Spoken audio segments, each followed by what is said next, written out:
I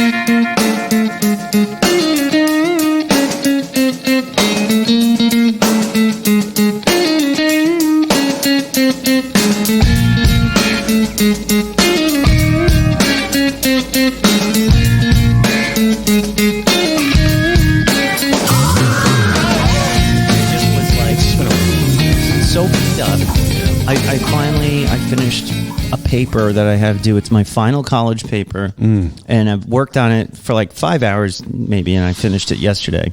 I reread the play. Congratulations. And then I wrote the paper, but I don't know. I hope we have a good show. Yeah. I just haven't been sleeping well. I don't know. Yeah, gonna try melatonin or CBD. I don't try things. Delta 8. Melatonin, maybe. I go back to that. That's good. Anyway, here we are. And we're back. Welcome to Recovery in the Middle Ages, the podcast about two middle-aged suburban dads and their pursuit of life, love, and recovery. I'm Nat. And I'm Mike. And boy, do we have a show for you. Today on RMA, we finally wrap up our discussion of Alcohol is Shit by Paul Churchill, and Erin Moore joins us for an all-new Get Smart with Erin Moore. On a very special edition of Recovery in the Middle Ages. Special edition. Yeah, we're just a little discombobulated. Had a little... Our computer stopped working for a minute, so we recorded the next 4 minutes and then realized that we didn't. So we're going to try and make it sound as lively and interesting as it may have been earlier. Just saying the same thing. But visit us at middleagesrecovery.com. Find us on Facebook, Instagram, Twitter, Spotify, Apple Podcasts, YouTube, and more. And more. Much, much more. Great reviews will be read on the show. Open your Apple Podcast app, search for our show, click the Drunk Monk, scroll down to where it says reviews, then write a review. Give us 5 stars and say how much you love us. And I think we got a review? We did. We got 2. We got an email. Actually, the guy sent us an email March of this year. Apparently, it was addressed to me, but I never saw it, or I saw it and didn't know what to do with it. And Nat and I are still learning the ins and outs of checking email. It's apparently a skill that we've yet to master because we both have because we're actually CIA agents, we both have 25 different email addresses. So see, I thought email was just a gay sex doll. That's a email. Yeah, that's a weak one. Yeah, I wish I could get a smaller drum roll sound. Like this one. Yeah, that's the bad. That's the one. Anyway, so we got a nice review/email from Erick in Colorado. Yes, thank you, Erick. Yeah, he's given us permission to use his name as I nervously glance at the computer to make sure it's still recording. Okay. This is take 2. Okay, so here we go. Are you blowing your nose into the microphone? Why did I do that? Really? I don't know why I did that. I'm sorry. We need one of those cough buttons, right? Shouldn't that would the be real pros have these things? Doesn't that machine have a cough button? It does not have it costs extra to get the cough extra, button. Right. So here we go. A review of RMA. I'm sorry. After a web search of middle-aged recovery, I found your podcast somewhere around... Why was he searching middle-aged recovery? That's so weird. Is that a real search term? But that is exactly what we want. People who search that will find us. I just thought I was being clever when we came up with that name, but it's actually a search term that people are thinking of. And I would hope we're number one. Because, what else would be number one with that search term? Anyway, after a web search of middle-aged recovery, I found your podcast somewhere around episode 3 last year. I've looked forward to a new show dropping every Friday since. Usually I listen to it when I'm walking the dog. It's a great service that you and Mike provide. Please consider this my 5-star rating for the show, as I listen to it on Spotify and don't know how to leave feedback on that platform. Neither do we. We don't. We just say Spotify's metrics are a mystery to me. Anyway, a brief synopsis of my drinking story is as follows. I began drinking as a teenager, and my consumption ebbed and flowed over the years. My choice of alcohol was mostly beer for about 2 decades. Yep. My drinking pattern cycled from heavy to periods of abstinence that tightened up to very little time without a drink. During this time, I didn't miss work as a functional abuser of alcohol. My wife tired of my drinking and negotiated with me to only drink on the weekends. That's a good negotiation. That's something I would have taken that You get deal. 5 days and I get 2. I didn't. Just to be drunk. With 3 children at home, I have the same situation. I found it necessary to take on additional employment to make ends meet. Bummer. One of my side jobs included delivering the local free independent paper weekly. Often inside the newspaper box, I would find empty pints of Kentucky Deluxe whiskey bottles. Sounds deluxe. That's funny because, whenever I go running, and I run every day, the thing that I find most often scattered on the side of the road are like 1 ounce vodka nips. They're like an epidemic of them all up and down. I used to hide that. I went through a period when I was hiding airplane bottles. I mean, I wonder if it's the same person because they just drive around throwing them out the window, Anyway, so Kentucky Deluxe. I decided to try a bottle of that $4 hooch for myself and was sold. Economical, and it fucks you up. Right? I would buy fancy craft beer and chase it with the cheap whiskey to get me where I wanted to be. Wow. My Friday and Saturday drinking drifted into Sunday, and my wife had enough. She said we could no longer stay together as a couple if I continued drinking. With 22 years of marriage, I reluctantly decided to try sobriety, which is interesting. 22 years of marriage, cheap Kentucky whiskey. Yeah, okay, let me give the sobriety a try. I made an appointment at the local VA medical center and enrolled in their outpatient recovery program. The program was based on the Matrix model. The Matrix model. Like a Neo. They give you a red pill or a blue pill when you get there. Neo and Trinity? Yes. Maybe? I don't know. I got to check that. Yeah, let's figure out what that is. Twice a week for about 3 months. I finished the program and have been sober since October of 2018. This has not been easy for me. I find that reading recovery books and listening to podcasts such as yours helps me to keep in mind that this is going to be a lifelong struggle, and there are folks out there in similar situations with both good advice and cautionary tales. And bad advice occasionally. It's my editorial comment. Thanks again for taking your time to make the show. Sincerely, Cooling It in Colorado. Well, thanks, man. That was awesome. Yeah. One thing I was thinking while you were reading it, and I don't want to forget it, is that this idea, and I hear this all the time in the rooms, in meetings, and therapy. They say, like, the lifelong struggle. Mm-hmm. I just want to say that, at least for me, and I think Mike, that every day is not a struggle to stay clean off of alcohol and narcotics. Like, and not if now. it is, no, I mean, like, when you first get clean, like, yes, it is a struggle. It is difficult. But if a year or two goes by and you're still struggling like that, you're not doing something that you should be in your program. Right. I mean, the whole point of getting clean and sober, besides the direct health benefits, is that you'll be happy. You will love your life, like all the things that we get to do now, even though it's a lot and it's kind of crazy, but that's enjoyable. I mean, at least for me, with the program I'm, working, I don't struggle every day. No. And I don't think, like I said, I don't know. What about you, Mike? I don't. Have you heard that before, though? I have, but I have to say, like, if you're living in a constant state of feeling deprived and that you want to get outside of your own head, then, maybe it's time to start turning the lens inward and develop a meditation practice or something that kind of gets at the root of why you're feeling like you need that. I mean, some of it's just habit. You get in the habit of when things get a little difficult, you tune it out with some $4 Kentucky whiskey, Nice. and some of it is just maybe there's some subconscious thing that's pushing you to cover up some of the stuff inside your head that you really need to get out. Right. So don't struggle every day is what we're saying. That there's programs and there's things you can do that aren't programs, just like we said, meditating, and that you can learn to live with joy and not feel that there's something lacking.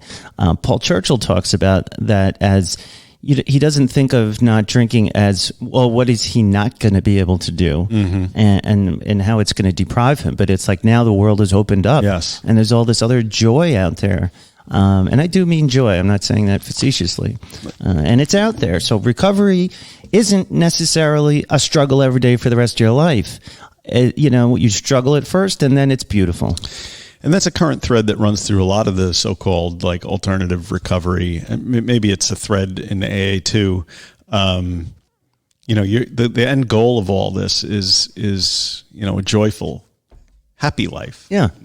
Not one where you're obsessed with, the idea of or a catapult, drinking. As they say in AA, will catapult me into the fourth dimension.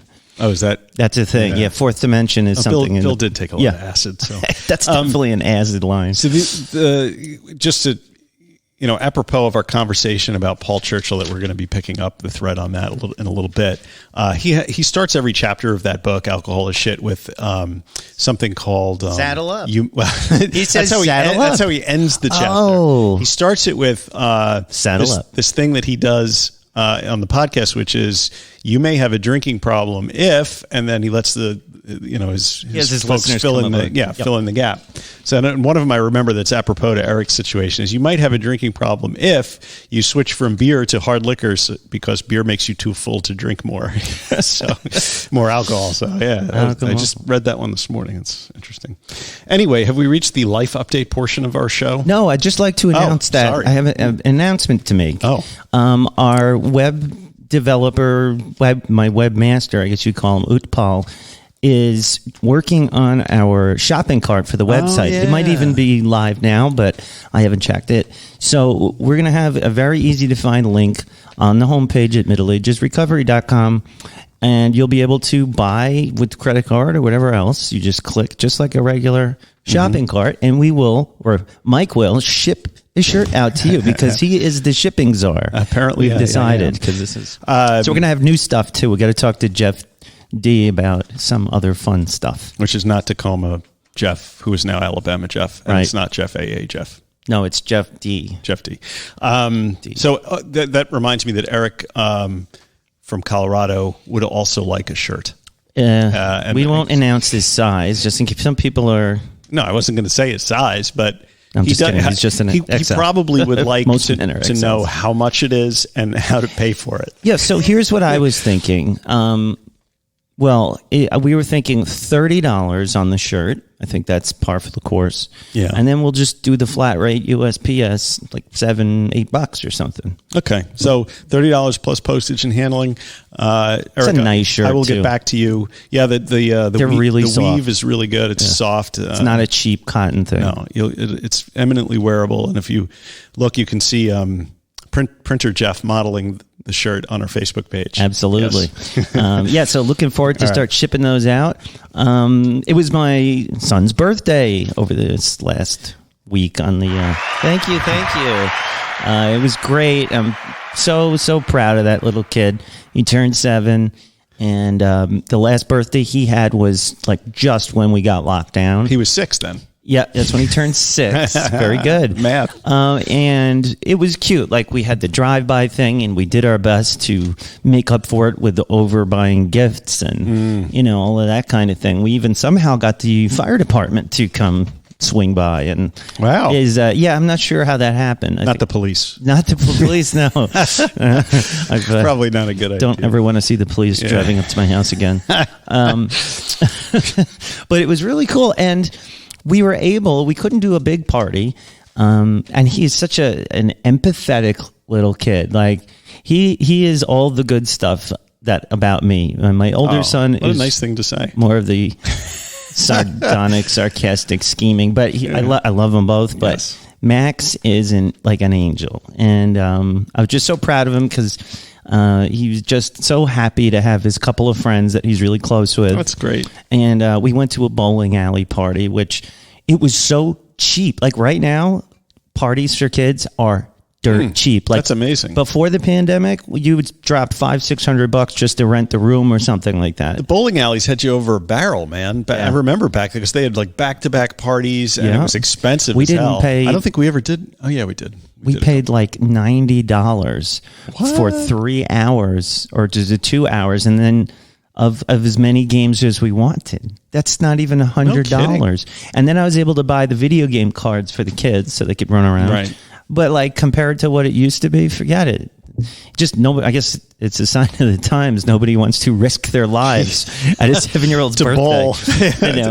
But you sent me a great picture from there. You were sitting in near the bar, the bowling alley bar, and it brought back to mind the fact that the bowling alley bar was where I some of my initial forays into mixed drinks. Yeah, when that's I was when you started 16, experimenting. The bowling alley in the next town over was known for being a little loosey-goosey with ID requirements. So that was the first place I had an Alabama Slammer. you know, I'll have an Alabama Slammer, sir. I if you thought please. I was like Mr. Sophisticated ordering the Alabama Slammer, which was not even sophisticated in 1983 when I was doing it. Yeah, I did send you a picture. What was because I didn't have some larger point to make when I sent that. Probably, but all I saw was the bar. Because sometimes I get ideas for the show when I'm out, and I try and write it down so I don't forget it. So the big present I wanted to say for my little guy was a gigantic trampoline. Nice. And I've been against it for a while because I think it's, dangerous. It's a lawsuit magnet. It is. But who am I going to sue? They're going to sue me when the kid breaks his neck. Exactly. Yeah. So I'm making. And many homeowners' policies have specific exclusions for trampolines. You may want to look into that. Well, we're going to have an insurance waiver, or what do you call that? Yeah. A hold harmless that kids have to sign when they come over. But in any case, he was really happy. And my other son also loved the trampoline. In fact, in order to get Noah to read for school the other night, I said, let's go onto the trampoline with blankets and pillows. It was dark. I saw that picture. And we laid down, and he did his reading, which is very difficult for me to get him to do because he just hates it. And we looked up at the stars, and we hung out there, and it was really nice. That's great. Then he made me start jumping on it, and and this is like 9 o'clock. And how many days ago was that? A couple. That's why your back hurts. I know. And I threw my back out really bad yesterday, just standing up. And I'm in a lot of pain. I mean, it's not as bad today. I take ibuprofen, about 800 milligrams in the morning, which sounds like a lot, but that's what works. Gosh, that would tear my stomach to pieces. Well, I only did it today and yesterday. Yeah. And I did the menthol roll-on. I thought you were going to say cigarettes. Menthol cigarettes, which are in the news right now. And it feels a lot better, but I am in pain. Yeah, the trampoline actually, whenever I go on it, it messes up my lower back, and I don't even have back problems. So Ben is always trying to get me on the trampoline. I know. I have to just put my foot down. Yeah. Because it hurts way too much. We've had kids on the trampoline every day. We have a trampoline also, and we've become the trampoline house. Yeah, we've become the Norman Rockwell place where the kids all collect in my backyard. So it's like, but some of the kids on my block, some of them which I know. Are a little, I don't know, off the wall. I don't know how to exactly say it. But it's sweet kid. Yeah, I'd say I occasionally have to throw one of them out when he starts swinging the baseball bat at the other one's heads. Or how about when they jump on the electric scooters? Yeah, or they turn on your motorcycle. Yeah, I have to kind of monitor the toys. So to speak, Hey, did you walk past your church and try and hide from someone? Oh, yeah. Well, I don't know. I listened to last week's episode of Dopey, and I got all self-righteous about listening to our erstwhile guest, Dave, talk about, being at the vanguard of the alt recovery movement. For some reason, it just sticks in my craw because that alt recovery movement's been chugging along just fine for years, but whatever. For years. Maybe it hasn't been called that. Yeah, I think it has been. I feel like it was a caller, Jamie, who also listens to our show, and I think she was supposedly the one, that coined the term. Yeah, I heard that. I listened to that too, and I think it. So you don't think it was Jamie? Jamie as well, but whatever. I mean, I love Dave. As you say, he's a mensch. He's a mensch. He's a good guy. But anyway, so I'm having this animated text conversation with you at the end of my run as I'm walking past the church, and I'm like, and another thing, I've been trying to hide from the priest because I haven't gone back to church in 3 weeks, and regular as clockwork. The guy pops out of the door of the rectory. He just stands there and looking at me. And I just give him a little wave, and I kept going. But I don't know. Did you cross yourself and genuflect? You know what? We were also talking about comparing AA with the Catholic Church. There was something about that we did in our conversation as well.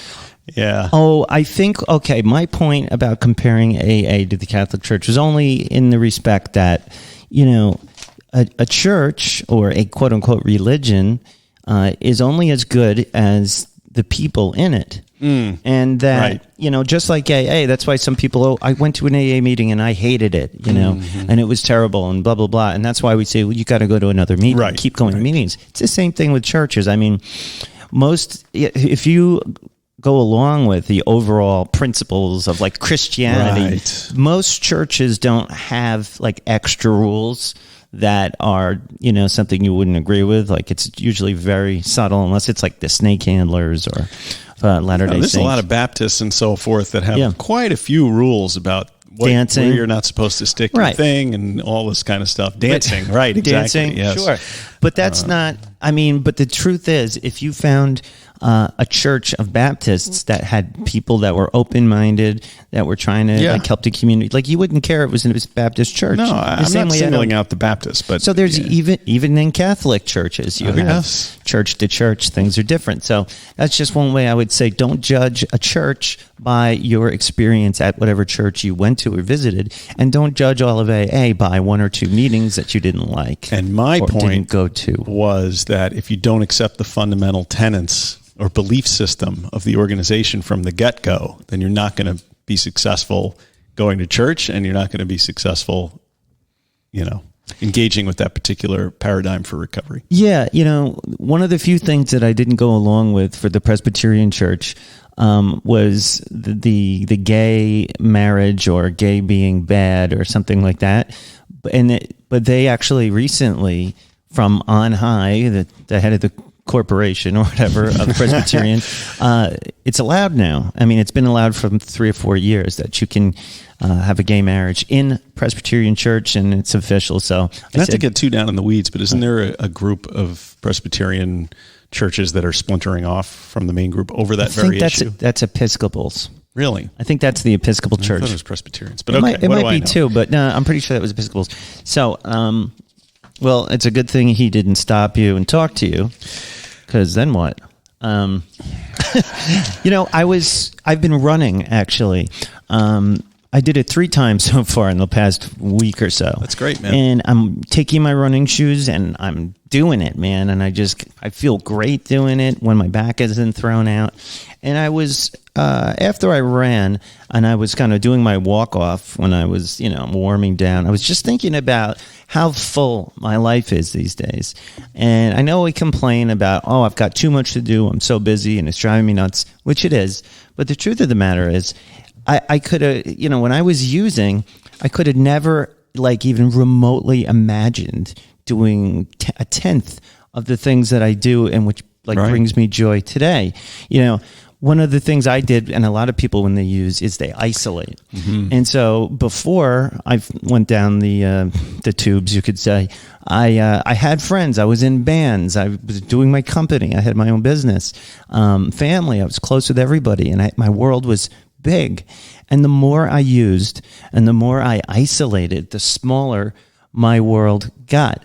I mean, everything pretty much disappeared, and I couldn't even notice it, because the only thing I would think about is using and getting more, and it's amazing. And I've got more than I could have ever dreamed of. And sometimes it's too much, but I was just, once in a while, I just have gratitude and thank God, you know what? This is great, and I am happy, even when it's tough and we're fighting with the kids or whatever, but it really is a miracle. Overall, a great improvement. Doing this podcast, I could have never done this, plus finish college, plus, all of the stuff. Yeah, and it just makes my life so much more full than it used to be. It's true. There's no room for using. There isn't even room for drinking. Where would you even slot it in? That's the thing. My schedule is so tight these days, I wouldn't have time. When am I setting aside, 2 days to have a Coke bender? It's just it's like a little mental vacation, I guess, was the way I used to look at those. But the thing about isolation and that, I always have had sort of I don't know, I always looked at that idea with some trepidation, because people have different thresholds, right, for their desire and ability to interact with other people. I mean, there are introverts that find interacting with people to be even on a regular exhausting. Day. You know, like those people on that National Geographic channel where their job is to go to the Arctic and watch a warehouses or something while it's off season, because it's just in case. See, that sounds like an awesome job. Isn't it really? I want to go to Antarctica. I just want to watch a warehouse for 6 months in Antarctica. Yeah, and you just have to survive. But I guess point being, any sort of thing that says you have to interact with people, or that's bad for your mental health. I question that a little bit because I think while some communication with people is important, because we're a communicative species, people have very wide variety in their tolerance for other people. Right. I mean, being solitary isn't 100% of the time bad. Well, and I think maybe sometimes the emphasis is too much on to be constantly busy and doing things and everything at the expense of taking some time for self-care and for just getting like meditating or whatever, just being by yourself, I think is important. I think I agree. And I think for me, the trick is finding a balance. Like now I've been go for these past 3 years that I'm clean, and but I don't have a lot of balance. So now I've kept myself so busy that I didn't have time to use, but now I'm trying to, okay, I'm going to make some time here or there. Like that's why I'm starting the exercising, starting the running. Like these are things I'm doing for myself. This podcast, I'm doing it for myself. And the recovery work that I do is for myself. But balance, I think balance is definitely we're huge. all trying to attain it, and it's elusive. One last thing on the life department, which I was amused myself the other day. You may recall about a year ago when I started. Right about the time we started the podcast, my older son was experimenting with some marijuana, and I did a walkthrough of his room at one point and found a bunch of stuff that I thought he shouldn't have. I stuck it in a box, and then I stuck that box inside of another box, and I forgot about it for a year. But the box I stuck it in was the kayak stuff. So I go in there the other day to sort of get the life jackets ready for the season, whatever, and I find this box, and I look inside. I'm like, I should probably do something with this stuff. And then I pull out a baggie, and there's weed. Oh man, you were handling drugs. That's right. You texted me. And I pull out a little scale, and then there's something called a grinder, which I never. Get the seeds out? I never used such a thing. And then there was like a couple of batteries and a couple of vape cartridges and stuff. You had vape cartridges? Had vape cartridges full of Where does he kush. get that shit? Who knows? I mean, but anybody that thinks that a town like ours you can't find drugs is you can absolutely apparently just find drugs. Just ask John the Can Man. He knows. Oh yeah. He was like, I would never buy crack in this town. I'm like, you wouldn't? Like, you have I would walk to Syosset or Hempstead. Syosset? He knows somebody in Syosset. So, long story short, I'm like, I'm like, I don't want to throw this stuff away. It has some value. I'm like, the scale must be worth something. And then I'm like, why don't I want to throw this stuff away? And so then I take the weed and I weigh it on the scale, and I'm like, oh, that's 10 grams, And I'm like, you know what? Let me just put this stuff in a bag, the garbage. Yeah. And that's what I did. And then it's gone out of the house. But that's what we call a reservation. And I'm very proud of a reservation? Yes. Oh. Like at a restaurant, except in recovery, when we say I've got a reservation, it means like in the back of my mind, there's still a date in the future or something that could happen that would make it okay for me to use. Like, I'm doing great, but if my wife something ever happened to my marriage, I would drink. Or when I'm old and gray. Even a lot of people say that. They do, but they also say that that's bad for your recovery today to be thinking in those terms, because you're leaving the door open, and so you're not completely, if you say, well, once I retire, like Dave always says, when am I going to retire and just be smoking marijuana on my porch, the Allman Brothers, which to me sounds very innocent, and to me that sounds great for him, and there's nothing wrong with it, but it doesn't make him feel happy. And I think what they say in recovery is that if you have those kinds of reservations, that you won't be fully happy when you're clean. Yeah. So that's an interesting. Oh, okay, that's interesting. Yeah. I mean, I don't think in those terms. Well, you don't, because you were able to throw it out. See, if you had a true reservation that was hurting your recovery, you wouldn't have been able to get rid of it, because you'd say, one day I'm going to need this. It's also just weed. I mean. Yeah, and that discussion we had last week. Just weed, right? Just weed. But anyway, tis what it is. We got a lot. Yeah, what should we do now? We have to conclude alcohol is shit. I know we did a great 2 parts in it, and guys, let us know what you thought of those of the alcohol is shit discussion the past 2 weeks. We thought it was great, and there was just a few more points we wanted to touch on before we got Erin on the phone. And where did we leave off last week? Where did we leave off last week? Somewhere around. I don't think I have the paper. Anyway, somewhere around. Don't worry about it. We got to kind of race through this anyway. Couple things that I just thought were unique to Churchill's approach that we should probably talk about. One is plant medicine. Like he went down to Colombia and did a bunch of ayahuasca and said that his life, basically, he could break it in two. The time period before he did plant medicine and the time period afterwards. And it must have made a huge impression on him with respect to his recovery. But he had already been alcohol free for like 5 years when he did that. Yeah, I remember he did an episode on the recovery elevator where he came clean that he had done this ayahuasca, and it caused a huge uproar in the community. But he says it like a lot of people that the ayahuasca ceremony it gave him a breakthrough, a psychic breakthrough. Right, ego death. Yeah, and I don't know. I remember when I did acid for the first time in mushrooms in high school. Afterwards, after the first time, I felt that way. Mm-hmm. I mean, I had a feeling that I knew something now. Yeah. I saw the world, like everything, all at once, and I understand that. The problem is it's transitory state, Right.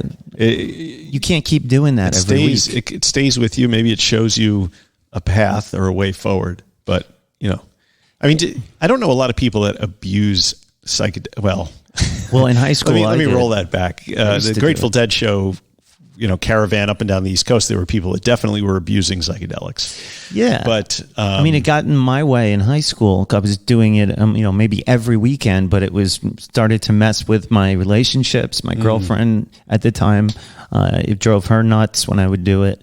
It was affecting me. Go to school. You're a child of the universe. Well, one day I had driver's ed that afternoon, and somebody passed me a half a hit of acid on my way to class. God. And I said, "Well, what is this?" He goes, "Oh, I just found it. It was been in my wallet a long time. It's probably no good." And I said, "Okay, I can take it." So I dropped that acid, and I went to the boarding school, so it was a very strict private school. I was wearing a tie and all of that stuff, the whole uniform. But I began to trip my balls off. And one of the things I remember, I had about 3 hours left in the day before I had to go to driver's ed. And I really started tripping. And I got into French class, and everything was moving. And not only that, but they were all speaking French, because in my school, in French class, you weren't allowed to speak English. Right. It was all French. So, oh my God, just everything is swirling and flipping, and then everyone's speaking French. And I'm like, I can't keep my eyes open. Finally, I make it out of there, and I realize I have driver's ed. I'm like, holy shit, hopefully I won't have to drive today, because you would switch off. Yeah. Turns out I had to drive that day. Oh my God. And I didn't get past Chapman Parkway because I was driving like 2 miles an hour. And the teacher was like, okay, are you all right? And I'm like, yeah, I'm fine. And I'm just barely moving. And then finally he's like, why don't you get out and someone else will drive? And that's like Cheech and Chong, where they're like, how am I driving, man? Hey, I think we're parked. Yeah, it was just like that. Anyway, I haven't told that story in a long time, but it happened. Jesus Christ. But, tripping can take you out of yourself, and it can give you a perspective. So I guess if you go down to Colombia and take ayahuasca and it helps you in your recovery, great.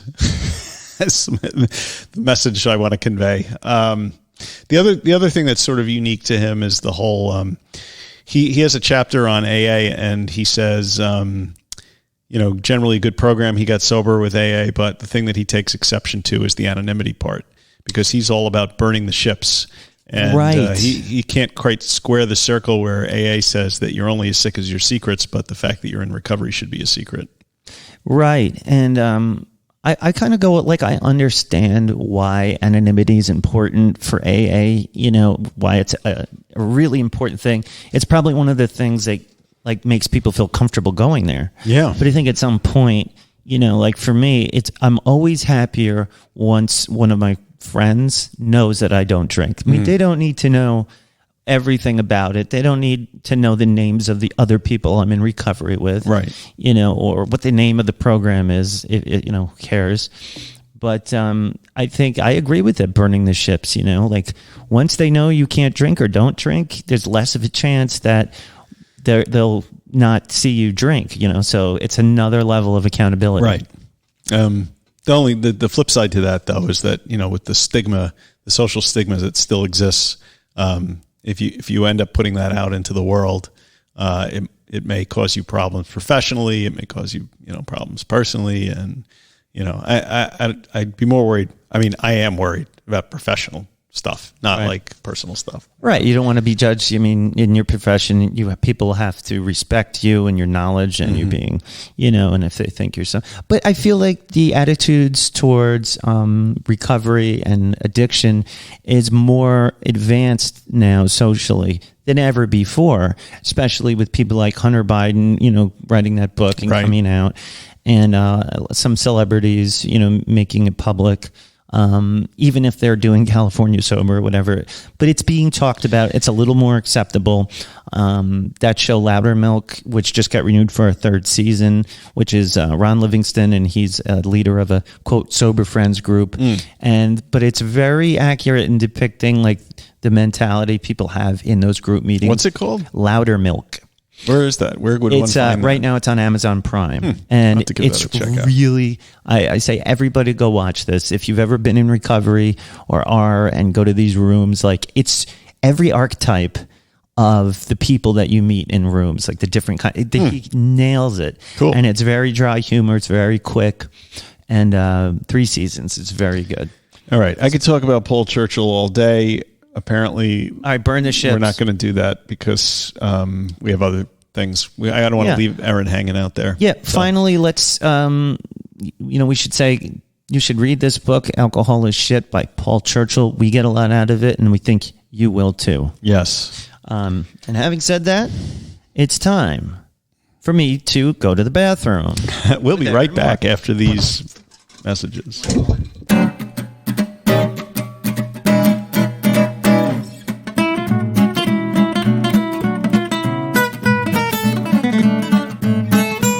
And we're back from our middle-aged increasingly frequent bathroom breaks.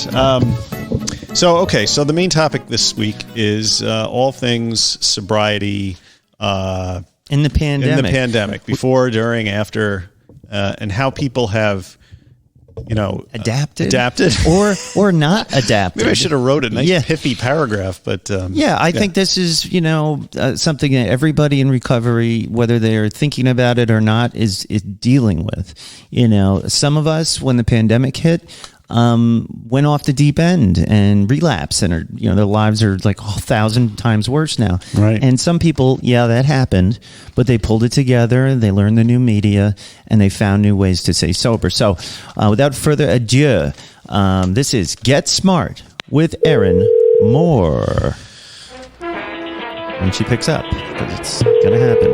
This is live radio, folks. This is live radio. Anything can happen. What are we going to do if she doesn't pick up? Your call has been forwarded to an automated voice messaging. Well, I guess we could just talk about Paul Churchill for another half an hour. Let me try that again. Is she... What? She knows we're calling, right? Yeah. Okay. What, are we like just really late? 10:30? Is that late? No, it's not that late. Let's try it again. She may be on another call.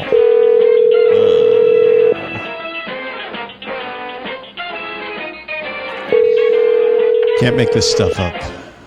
No, why would you? Hello. Hey. Sorry about that. Huh? Yeah. I didn't remember what I guess we were doing it earlier last time. So welcome, or later. Erin One Moore. of the two. Later. So next time we will make sure that we all agree on the time. And we had some technical difficulties. And in other words, we did about 10 minutes worth of the show, and then it wasn't recording, which is we have to go back and do it again. So we were a little crazy. But how are you doing? I'm doing pretty well. Crazy here too. When you said we're technical difficulties, I thought same. Yeah, maybe it's in the just ether. in general. Have you noticed it's getting everything's getting busier now? Like as so crazy. Yeah, things are starting to reemerge. Yep. Like those, what are those bugs? The lightning bugs? No, the ones that are come out every 17 years. The cicadas. Locusts? The cicadas. This is a cicada year. Me? Yeah.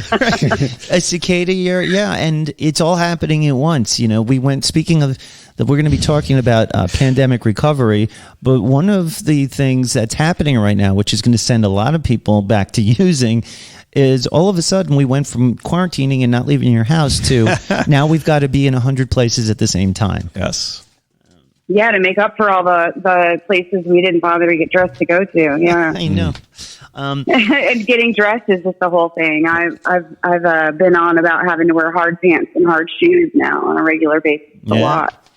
And maybe some of the suit companies, like Brooks Brothers, went out of business because nobody needs a $3,000 suit anymore. Nobody wants to go back to that, though. No, whoever makes pajamas and yoga pants, we don't actually do yoga and had it made. I used to dream of a day where I might have a job that would require me to spend a lot of money on a Brooks Brothers suit. I really did. There's one of those things. It's because, and it never happened. Well, it never will. I don't know how it is where you are, Erin, but my kids they go to school in their pajamas now, like their pajama bottoms. They'll put them on and just roll out the door, and I'm like, "Are you allowed to do that?" I sell those at my store. They had to put that in the dress code at my son. My son graduated last year, but I remember when they put that in the dress code. Because I would see kids walking up there with like a whole blanket around them and like full pajamas and like some dirty bunny slippers.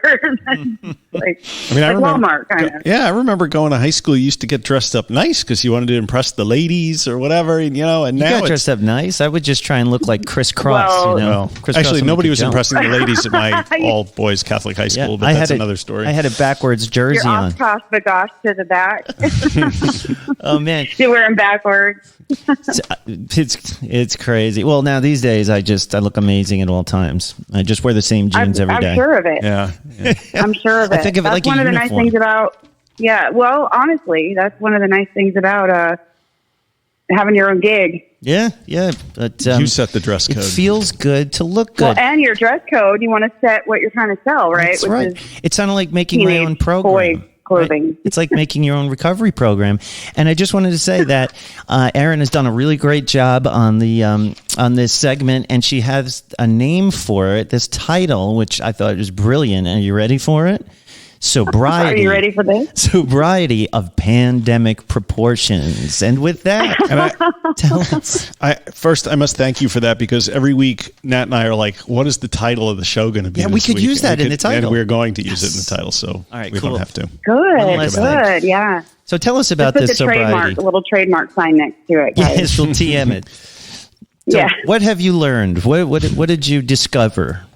What have I learned? Yes. Well, as far as just trying to roll and adapt with changes, one of the communities, and you can see that throughout all the reportings, even in New York Times and various places, which I'll post some reference to in our show notes.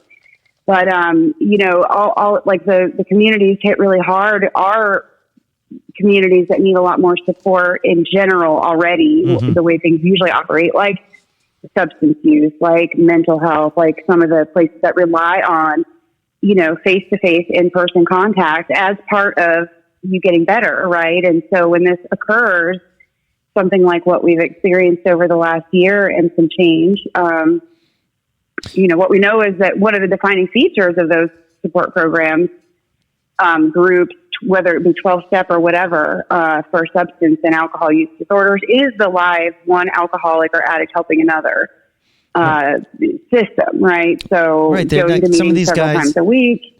Some of these guys don't, or people like my my friend from town, John the Can Man, who we talk about sometimes. He's a perfect example of a guy. He didn't have a cell phone before the pandemic. He doesn't have a home. He gets services from the one of these centers that operates on Medicaid or Medicare, and it went to AA meetings, and now all of that has stopped. He doesn't know how to get a Zoom meeting. Like, it doesn't register with him. To shift gears. Yeah. So, I mean, the people like that, luckily he stayed sober, but there's a lot of people in that same position. Like we aren't all savvy with the internet. Well, yeah, and some of that is, when you look at, as someone who does service, whether it's, something, if you were involved in chairing meetings or any kind of service previously, one way that some of us have continued to be of service is early on in the pandemic, I knew there were some people that weren't coming to the Zoom meetings primarily because they didn't know how to use it. And a lot of them didn't want to say that, right? Like I wouldn't, I would have a hard time saying like, I don't know how to do this. Someone help me. And partially because that's kind of how alcoholics and addicts tend to be a little more than some others as far as I can do this, or I don't want to admit that I don't know what I'm doing. Right. And so what I did was I set up these, I guess for lack of a better term, clinics or whatever after some of our regular meetings where I would tell them like, this is a beginner's, technology meeting. So if you come, you don't know what you're doing, I'm here to show you. Like that's all okay. And a place, that wasn't a meeting in progress where they felt like they were disruptive or possibly might be, that I walked. And some of them that wanted to take their own meetings. And I mean, we're talking like straight up boomers and older that wanted to take their own meetings to Zoom, but had never even, didn't know how to do that. And so I would walk them through basic hosting things, how to mute somebody, how to get someone out, because a lot of them worried about Zoom bombers, and a lot of the anxiety around the technology kept people out. And I found just helping people to become more comfortable with the technology and how it works and all of that, in a place that they felt like was judgment free and didn't, they didn't have to admit they didn't know what they were doing in front of a ton of people.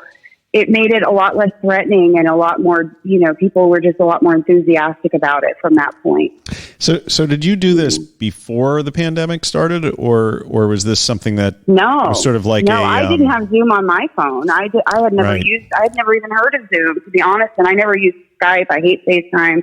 I don't like any of the video stuff. I dislike it, like actively dislike it. So this was a big stretch for me too. And I'm tech savvy, right? So I can figure it out when I need to, but I sure as heck didn't want to. And I learned it from scratch. Like I learned it by messing around with the program. I like that Clubhouse app that you showed me. I haven't gone to it since we discussed it like months ago, but that's another maybe stuff like that is coming out of this, like necessity being the mother of invention.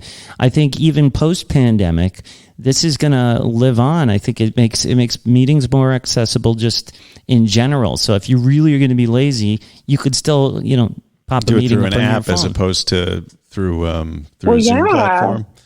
That's interesting. And there's no one more adaptable, to be honest. I mean, really, than folks in recovery, because for a lot of years, if we were in active addiction or alcoholism or whatever, like we had to find ways to make things work that were unworkable. Right? We had to figure out another plan. If I couldn't, if I didn't have a license or a car to get to the dope dealer, well, I'll figure it out. Yeah, we found a way. If it comes down to something I care about, I will find a way. Yeah, every day you find a way. That rhymes. Yeah, and that adaptable nature, that we tend to have in like this real creative streak that we tend to have of trying to figure out how to situate things. When we direct that to something less selfish or, self-centered, like trying to figure out how to make something work that our life depends on, like sobriety, then giving back to others, that type of thing. When we redirect that, ingenuity or whatever, it really makes a big difference in, that positive momentum. And like Alcoholics Anonymous is just an example, right? And I'll use that one because it's the one I'm most familiar with, through experience. And one of the pioneers of this, but when they first started, they didn't have, they had some face-to-face interaction with anybody who Bill and Bob initially came in contact with locally, but most of their activity in the first several years did involve extensive travel on the part of members and remote communication. They were in Akron, right? I remember reading the AA stories, and they were in Akron. And several years ago, I was at a state service committee meeting for North Carolina, which is where I'm located, and our service unit is the whole state, whereas some are divided. But our archivist brought these really cool letters that he shared with us, and they were letters from some of the very first actual groups that were started for members that had written to get a book. from this tiny little, they didn't really have a service office at that point. It was, whoever members that had the first printings of the book, and they would have to write, and they would send them the book, and then they would kind of communicate back and forth. And some of the first groups were created in this area. But the first members of AA in North Carolina traveled primarily to like Virginia and sometimes all the way up, to New York to attend meetings, and so this was always, people talk about, well, this isn't the spirit of AA, but even in the foreword to a recent edition, it talks about how, they use the term modem to modem, like we make it work. Like this is meant to be adaptable. Right. But, change is hard. And so trying to convince people that just because, yes, it's nice when we can do this face to face, but when we can't, then what?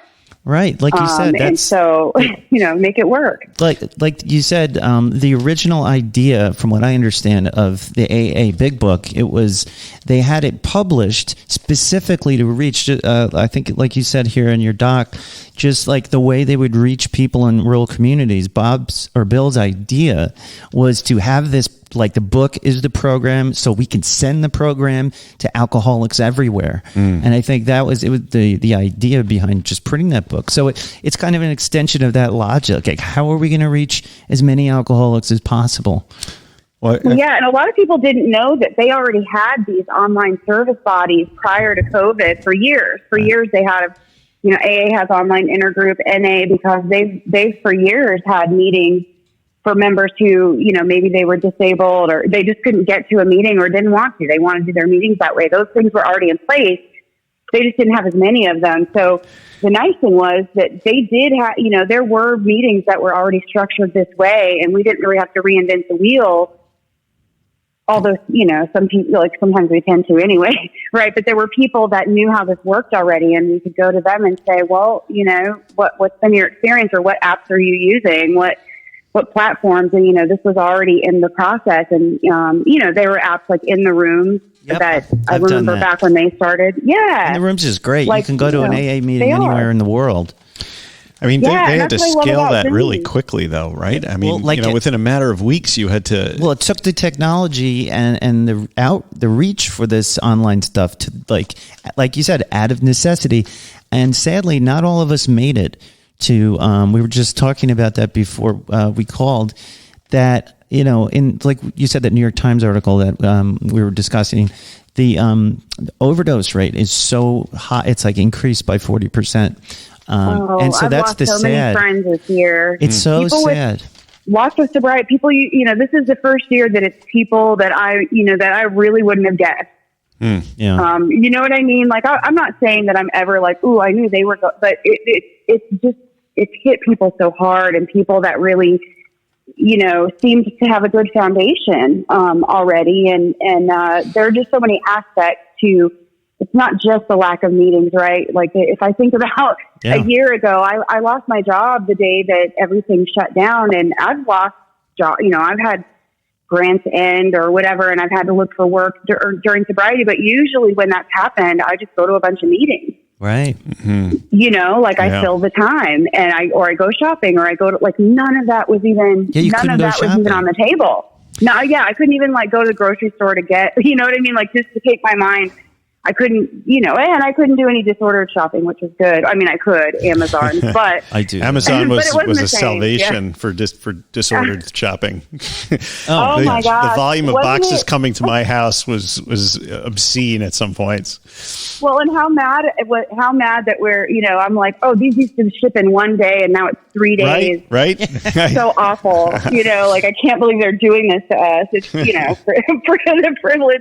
But I'll say, that some of, you kind of touched on it already. I mean, I feel like we've lost a lot, and we've had to adapt to a lot and grieve a lot of things and parts of our lives.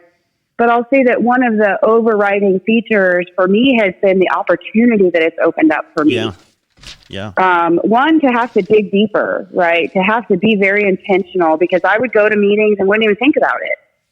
I had a routine, and it was just as much as we, read prayers at the beginning of meetings that we don't really think about. Hello? Oh, we lost you for a second. Lost you for a second there. Oh, did we lose each other? Just for a second. Okay.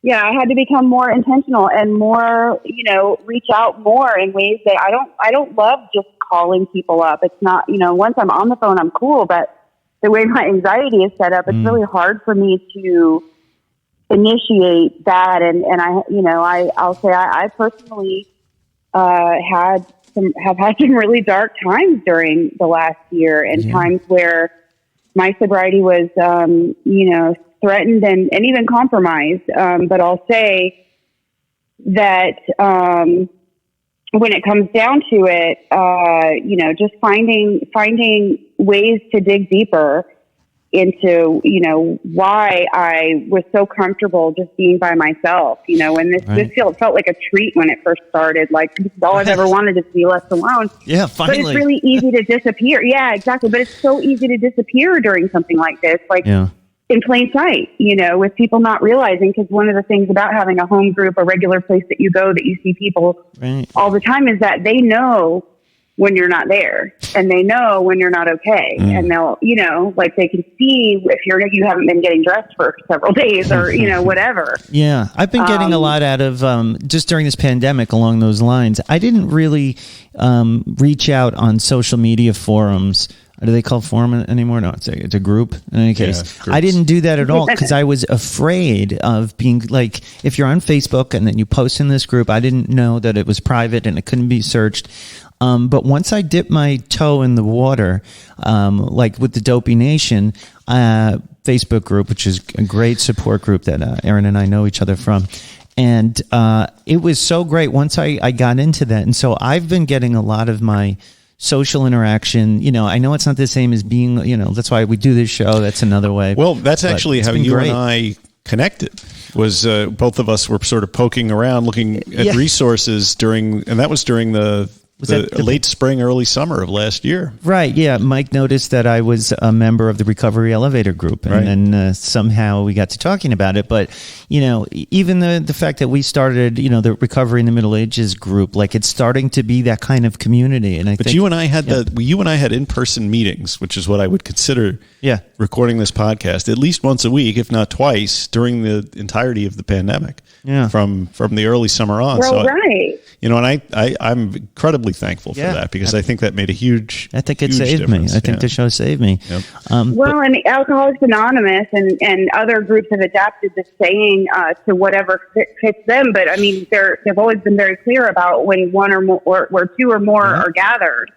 Absolutely. That's a meeting. That doesn't have to be a certain way, but our expectations, you know how that is, where I think it's supposed to look a certain way and it's supposed to be, I'll be chairing a meeting and I'm like, oh no, there's only 5 people here. It's me. Those are my favorite meetings, the 5 people ones, man. Those are my favorite. Yeah. Those end up being the best ones, but there's all that stuff about, it's supposed to look this way, or it's going to be a shitty meeting because whatever, all those expectations we get, what do we call those? Pre-planned resentments, right? Right.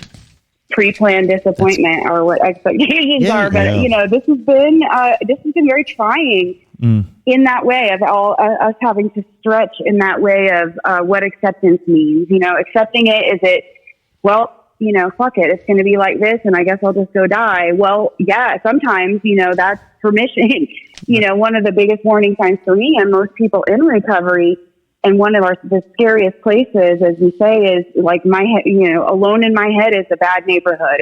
It's not safe to be there by myself, and detachment, isolation. Like, this was the perfect storm of all the things that are our worst enemy. And I'm somebody who can I can seem extroverted. I can be social. I can make that happen just by nature of training and various, career choices. But when it comes down to it, I'm disturbingly comfortable not being spoken to for several days. I've never heard it put like that, but I feel the same exact way about myself. I wholeheartedly agree with that sentiment. Wow. Yeah.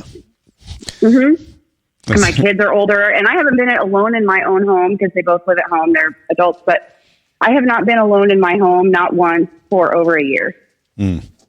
Wow. Because there's always someone there, so there's that feeling of being all those things that for us can be so triggering, feeling trapped, feeling like no options. And For me, a lot of it was, there were some meetings that continued outdoors, and for some that was a good happy medium. And there are some that have started back. I've been to 2 meetings recently. Do you go to the one outdoors? One of them was 2 weeks ago. Do you go to the outdoor meetings? I didn't go to any because they stopped doing them here. They stopped doing them here, but most areas have continued them. And recently, when I say I had not been to an in-person meeting in over a year until I went a couple of weeks ago to an outdoor meeting, that's the truth. And the level of anxiety I had about it, just trying to reassimilate and trying to be around people and, all of that, and worry about, how close are they sitting? Right. All the things that went on in my head. The second time I went, it was much quieter, but the first time I was ready to run. Like the entire meeting, I could feel it, that feeling where you're just ready to run out the room. Yeah. Can you talk about, Erin? Not room. Erin, you wrote a little bit on your doc, something that really stood out to me, where you mentioned many of us report increased anxiety, cravings, and feelings of abandonment, PTSD episodes from past traumas that have had more time to come to the surface than ever before. And I know that's true for me. Like, one of the things that's popping up, and it's amazing that you said that, because I was feeling that, but I couldn't put it into words. I've been definitely dealing with that. My PTSD from my many car accidents, is coming up, and situations I was in during my using time. That's affecting me a lot. So, what did you... And more than usual, right? Why do you think that is, though? If you think about logically why that would be, or even not logically, but... I don't know, kind of alone. A natural. I'm alone. Yeah, you have more time, because what a lot of us do, and I sense that I sense really, but both of you have that kind of same thing I have, which is I become kind of an over functioner to deal or not deal with things. Right. And when it is quiet and everything really did shut off, then what? Right. Yeah. Then it has the opportunity to even come to your awareness and to emerge. And a lot of the things that we've dealt with are reminiscent of some of our old traumas, even this year, of the fear, the panic of not knowing. What can we do about PTSD? Like, I was thinking, and I keep meaning to look it up or something, but how does someone like me, who, when I'm driving home and I'm waiting to make a turn, I literally can see my car getting hit head on, and I'll actually, yell out loud because I have so much anxiety to get it out, and then I'll make the turn. Like, what am I supposed to do with that? Is that a ketamine therapy thing? Well, I'll say everyone's, even in recovery, right? I don't know what your answer is, right? Everyone's answer is different, but I can tell you what type of things work for me, especially with the things that I ruminate on, or that become loops. Like you're talking about, things that will take me down into a spiral, and they could be the smallest things, but there are things that then what? How do I redirect? So a lot of what I have done, even in my own therapy, is really, as far as PTSD goes, what I have found, more so than medication, which can even things out for people or whatever, make a level playing field. What works best for me is a lot of that cognitive behavioral therapy, a lot of the self-talk. Yeah. Like, and not just in this, like, here's a book, read it and do what it said, like, when people in AA would say, well, you could start your day over any time. I'm like, okay, like, how though? Like, getting to that, like, how though? I say like, that's a super fucking self-helpy idea. But if I knew how to do that, I wouldn't be here.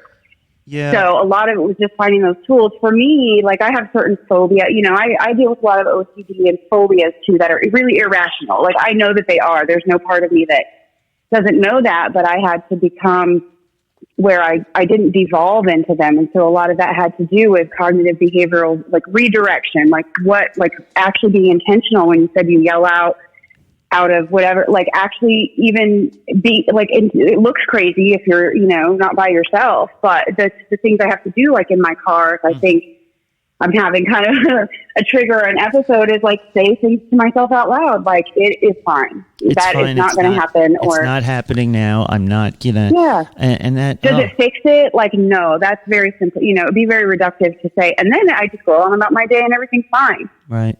But it helps me to avoid, to dig in the hole deeper. Usually, it'll take your mind out of the present Yeah, situation. and speaking of therapy, that's one of those things. Like I keep hearing ads for BetterHelp, which are not the paying internet us. therapies? They're not paying us for an ad, but I'm going to bring it up anyway, because I know that when I was with a therapist, and I had a talk therapist who was also a psychiatrist, it's very rare to find one, and that was great. And I'm like, I really think I could benefit from an actual psychotherapist, like again, and sit down and really talk these things out now that I'm more healthy mentally, because now I'm not daily struggling with not using. I'm past the point of the daily, craziness. But now the slow stuff is coming up, like remembering. Well, you're looking at the emotional sobriety portion, right? Which unfortunately, when we realize that's actually the rest of it.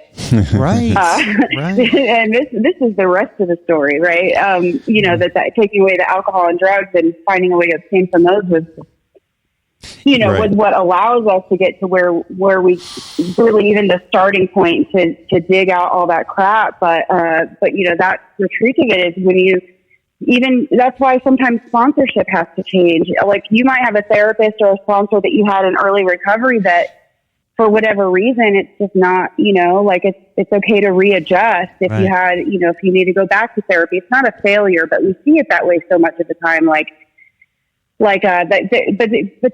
implies that we ever graduate. And in my head, I always want to have an end goal. I want to have a graduation. That's really the hardest thing about sobriety is having to know in the back of your mind that you can never drink again or never use again, and also not tell yourself that all the time so you don't have to remind yourself. You know what I mean? Right. Because it's a big thought. When I think about forever, I'm like, forever? Yeah. Forever, ever? It's like you never say to yourself, I'm going to have to brush my teeth every day for the rest of my life. How the hell am I supposed to do that? It's the same kind of thing. It's just like the way that my recovery is developed it's more of, it's a daily doing the right thing, doing things that are healthy for me. And I just try and keep piling on things. Like I started finally exercising, and that's making me feel better. And now I think my next thing is I got to get a therapist again. And I was going to ask you, you mentioned therapy. Are you still going to see a therapist, or do you have one of these online therapy type things going on? So I continued to see my provider, but online, and I had only just initiated therapy, and then I kind of dropped off of it, for a while and had to come back to it. And by that point, she was primarily seeing, existing clients online. But, if you think about folks that have maybe abusive backgrounds or neglected or, things that involve abandonment, and feeling alone, which I know I'm just speaking for myself that a lot of my past life traumas have to do with a feeling that I needed more from whether it was the adults in my life or whoever, and what I got was less than what was basic. And if you think about when all this happened, how much more support we really all needed, just from the panic and the newness and the terror and what we're witnessing in the news every day. And we needed more support, and what we felt like we were getting was less. Right. Let me just ask, because we've been talking about like the efficacy of online meetings versus in person and how they're not really the same or qualitatively. What do you think about therapy? Because there's this huge push now for all these online therapy groups and so forth, where you get yourself a therapist and then you can interact with them over video. About BetterHelp. Yeah, BetterHelp. So, but I mean, what do they call it? Telemedicine. Is that useful? Do you think? Yeah. What do you think? As opposed to like a face-to-face. Well, I think it's better than nothing for sure. And especially it kind of opens the pool like it did about meetings. I was talking about the opportunity that it opened up to go. I spoke at a meeting in England, and I spoke at a meeting in Ireland. And how come you don't tell us? You should tell me when you're doing that. These were a couple months ago. Yeah, you got to let me know. Because I will. I'm hovering on the periphery of these meetings. I want to get. I know my kids you can come heckle me. But even attending meetings, outside my zone, like people that are going to the online therapy, it sometimes gives them more options for providers that aren't local or aren't in network or whatever. So if we flip the coin over every time, I'm not a big fan of toxic positivity, right? But I always I find for me that reframing is super important because of what I tell myself. Yeah. So if I look at it as the opportunity to go online and not have to come to an office, and the opportunity to go to an AA meeting from my bed, the opportunity, like if I look at things that way, sometimes it just helps. And that therapy, I prefer in-person therapy, and I will, that's my plan, is to be back in that scenario. Mm-hmm. Right. But I thought, the online, the online modality was as effective for me. And I don't know how much of that was that I already had a relationship with this therapist. I'm not sure. But it was better than nothing. Yeah. I wanted to just give our listeners, before we wrapped up, what are some of, if they're struggling right now, even if they've already relapsed, if there's someone who was in recovery who's no longer or wants to get back, what are some next steps that someone who just is totally out of recovery right now, but that used to be, and how do they get back into this thing? Obviously, if they're listening to this podcast, that's one thing, and find other podcasts. And what else would you say to someone? Well, there's so much shame around relapse, and I say this firsthand. I know that a lot of times we fail to get back on the beam, as they say, because of how we feel about what we did, even if we're ready to, or what we think other people are going to say or do. One thing I say is it's not that, as long as you're breathing and living, I promise you it's not the end of the world. It's not that big a deal. Yep. And the people that matter are going to embrace you like they never have. The other component of that is to be easy on yourself, because most of us did not come out of this unscathed, easy does completely. It. Not everyone, not everyone relapsed. That's not at all what I'm saying. But what I'm saying is we're all damaged from, just what we've been kind of put through and had to witness and be a part of. So just, take it easy on yourself and do the next one thing. If you have to go to a Zoom meeting, and, I had to tell Matt this. I had to say, you don't have to turn your camera on, and you could leave any time. Right. And that's one thing, that is one nice thing about control. I'm the kind of person, I don't carpool because I like to know where my car is and when I can leave if I want to. Right. So Absolutely. To me, it added another layer of, if I don't like it, I don't have to stand up in the middle of a room full of people and walk out. I can literally just say, leave. Yeah, you just end. But and it gave me a little more leeway to get comfortable with it on my timeline. It's so true, and I think this is so apropos, and it's so important right now for people to hear this. And I want to thank you. And how can our listeners get in touch with you? I know we put it in the show notes, but I'd like to give to say it on the show. So where can the listeners get in contact with you or view your blog and things like that, besides through us? Yeah. Well, I'll tell you, I don't want to subject anyone to having to read my tweets, but if you wanted to contact me on Twitter, you can always do that. It's girl, GIRL _recovery. And then my website is fallingphoenix.com, and there's a there's a contact form in there, but I'm on Facebook, although that's not quite as searchable. But if you go to the show group, or show page, I'm on, I'm a member there, and I'm always available.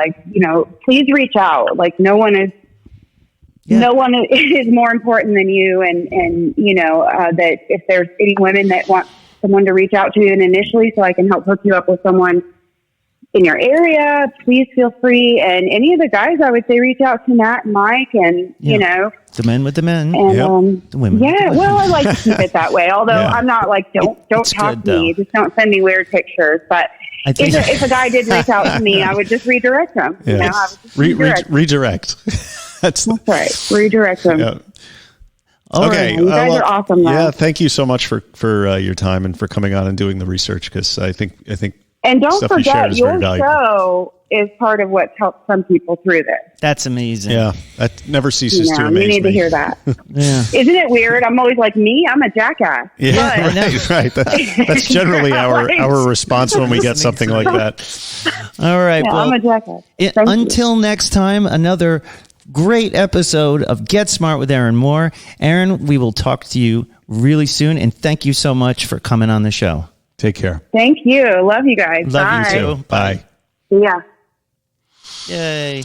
We did it. We did it. We finally did it. The only thing I wanted to cover that we didn't cover. What is the difference between toxic positivity and fake it till you make it? But maybe we can save that till next time. We'll touch on that when we get back from the break. I have to urinate. Okay.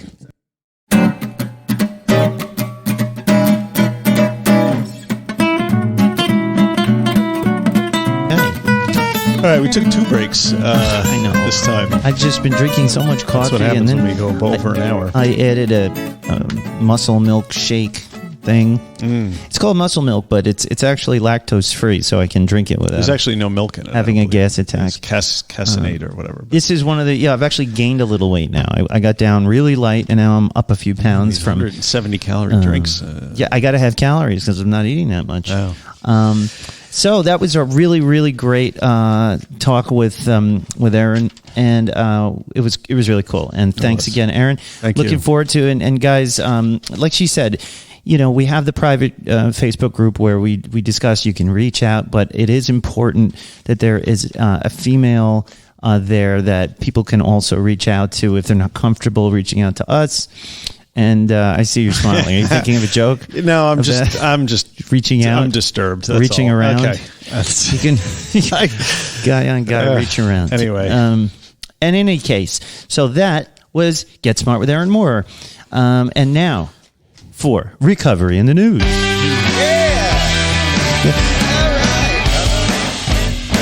You get so excited for this segment every week.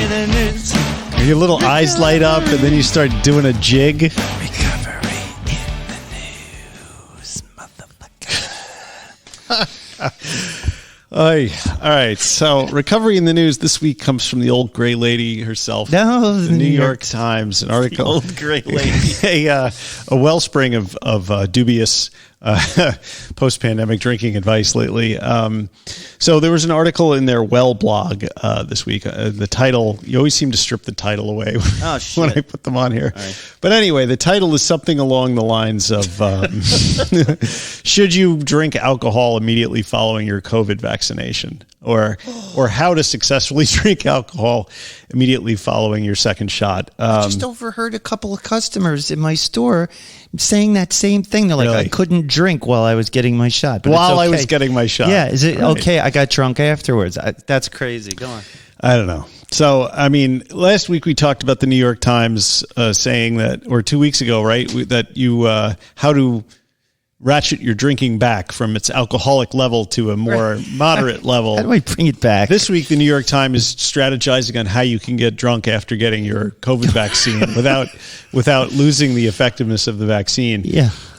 So the beginning of the article goes, after a long year and lots of anticipation, getting the COVID-19 vaccine can be cause for celebration, which for some might mean pouring a drink and toasting to their new immunity. But can alcohol interfere with your immune response? You think? The short answer is it depends on how much you drink. There is no evidence that having a drink or two can render any of the current COVID vaccines less effective. Some studies have even found that over the longer term, small or moderate amounts of alcohol might actually benefit the immune system by reducing inflammation. What? Hold on to that thought. Heavy alcohol consumption, on the other hand, particularly over the long term, can suppress the immune system and potentially interfere with your vaccine response, experts say.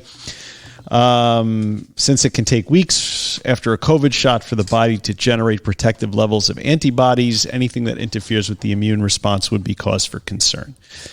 Well, and then they go on to say what moderate consumption is, and that it's the usual, 1 drink a day for women, 2 for men, standard unit of 5 ounces and so forth. But sure, I didn't know it helps your immune response. Well, I think frankly, I think that's bullshit, because if women drink 1 extra or 1 drink of alcohol a day, it increases their breast cancer risk by 12%. Then how is that moderate consumption helping your immune response? Well, they always used to say, the French have a glass of red wine every day. And people will always, invariably say, well, my doctor says 1 glass of wine a day is actually beneficial. But the French have alcoholism is much higher than this in this country. And that's not. It's not a joke because it actually is quite a great deal higher. They start the kids early there. Yeah. But I mean, I don't know where they get that idea that. I mean, they do go on to cite some studies that show the immune response that's interesting. with small amounts of alcohol. But yes, maybe there's a slight protective immune response in some area, but is that counterweighed by the increased cancer risk or and the liver damage? And none of those things which are mentioned in the article, right, because the New York Times wants to make everybody feel better about going out and getting shit-faced after they get But they their have shot. nothing to gain by doing that, do they? I don't know. Do they have advertisers? Of course.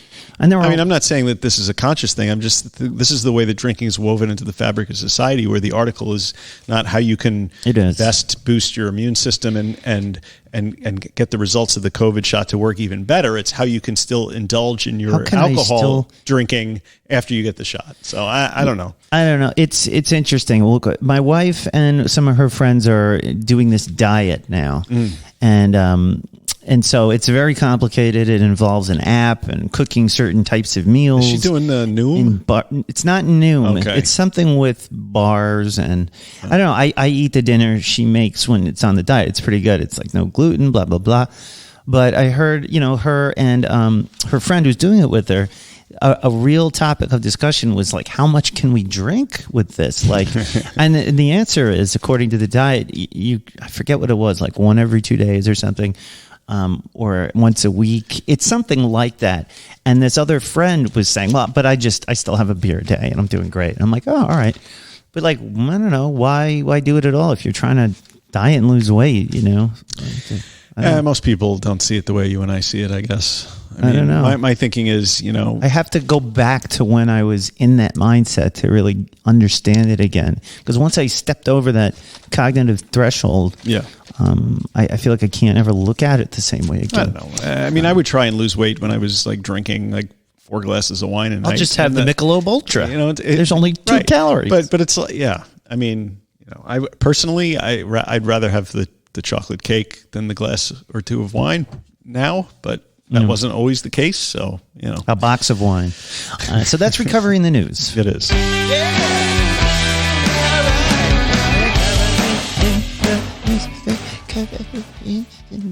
Have you noticed their shows are getting really long? Yeah, I know. I don't know why that is. Anyway. Is this time for Week in Weird? This Week in Weird. Crab humanoid caught on film? That's a question. A bizarre piece of footage circulating online purportedly shows a humanoid entity scurrying down a road in a crab-like fashion. The very weird video was reportedly captured by a home security system in Costa Rica and was shared on Reddit by a resident of the country earlier this month. Alas, it actually says alas in the article. Alas. Beyond that bit of background information, little is known concerning the circumstances by which the scene unfolded.